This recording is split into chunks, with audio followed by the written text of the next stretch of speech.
nga yung gusto ko eh. Wala lang. Alam mo, mukha kang ahente ng mga kabaong.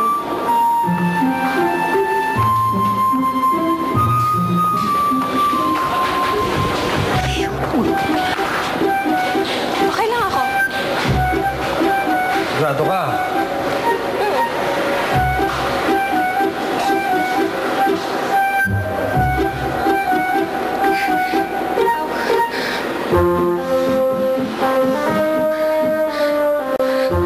Attorney naman, ilang buwan na ako nag-file ng annulment hanggang ngayon hindi pa rin nag-grant? Ano ba to? Pinapatagal ba to ni Jordan?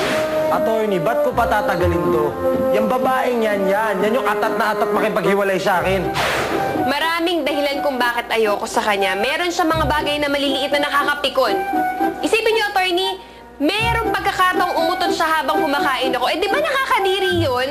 Pati ba naman ang utot ko nirereklamo ng babae yan? Bakit siya? Di ba umutot ng babae yan? Mabango ba utot niya? Siya, pagka nagbubulot ng buko ng kilikili, wala kang maririnig sa akin. Wala akong reklamo. Kahit marami siyang mga bagay na nakakainis sa ginagawa niya, tiniis ko ho lahat yun. Pero hindi ko lang ho kinaya. Yung binali niya yung pangako niya tungkol dun sa anak namin. Ako sinisisi niya sa pagkamatay ng anak namin.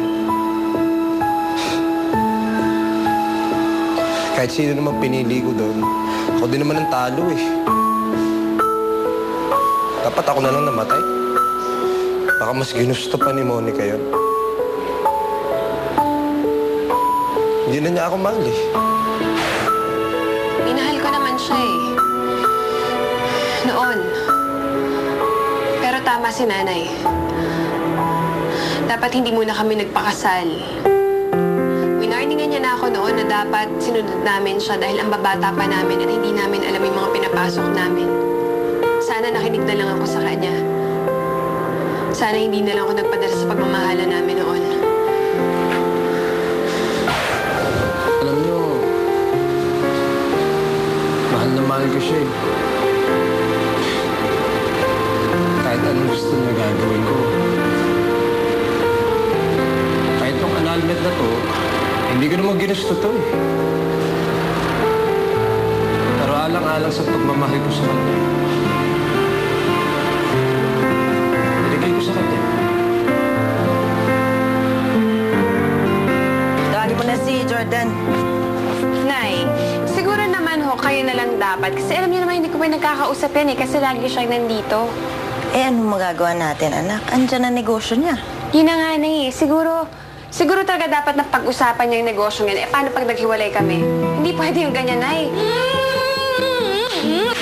Ang bango! Eksakto ang dating niyo, ah. Saka siyempre naman siya. Alam niyo naman kami ni Jordan, basta naamoy yung pagkain, papasok agad kami. Tsaka para kaming aso pagdating sa luto niyo. Ang kain na. Ano to? Oo. Dami mong ginawang trabaho kanina. Ay, naku, no. Ay, ako na. Ikaw. Ano ho yan? Para po kay Miss Monica. Sino yun? Para daw po kay Monica. Ay, sige po, pasok po kayo.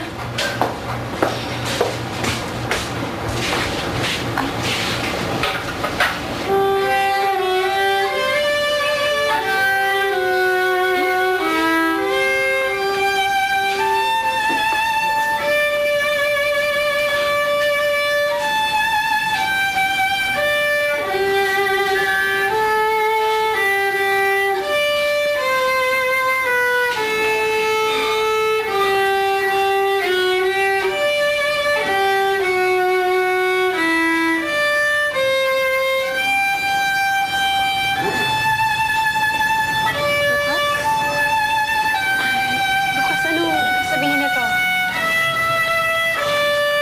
Monica, I know hindi pa finalize ang annulment niyo. Pero hindi na ako makapaghintay. Gusto mo kasiguradong hindi mo ako matatakasan. Bukas, ano ka ba? Hindi naman mangyayari yun eh. Gusto mo makasigurado, Monica.